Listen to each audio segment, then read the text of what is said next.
How to replace a 2024 Ford Expedition 5-button smart key remote battery. Now here's Sergeant Locksmith to show you how. Okay, we're going to change the battery out on our 5-button Ford smart remote. Doesn't matter if you've got the trunk, the hatch, tailgate right here. It's all the same principle on these. Just the button configuration will be a little bit different. That's it. So if you're having problems with your doors not opening, locking, remote start, trunk, gate, let's do the quick repair, see if this fixes it before you come see a locksmith to see if you got other issues.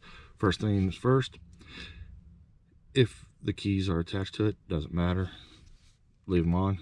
Remove emergency blade. I like using a flat tip screwdriver for this. It's just me. Notice this is where your emergency blade is. Come to the opposite side, you'll see this indentation.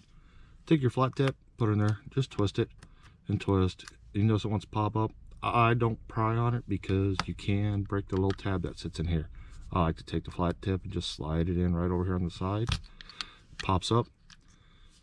That's that little tab I was telling you about. They can cause a problem. Now you notice this battery popped up.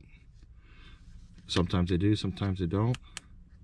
It's a goofy design with Ford. Dump it out. It's your CR2450. Go ahead and put your new battery in, slide it in, push down, and you notice it doesn't latch on here. You can turn around and even try that. It won't work. I've always found that you put it in, set it down, this back cover pushes everything down in there. Remember that little tab I told you about? Slide it in. We push down. And there you go. You've changed it. Hey, if you would give me a thumbs up, comment down below. Thanks again for watching.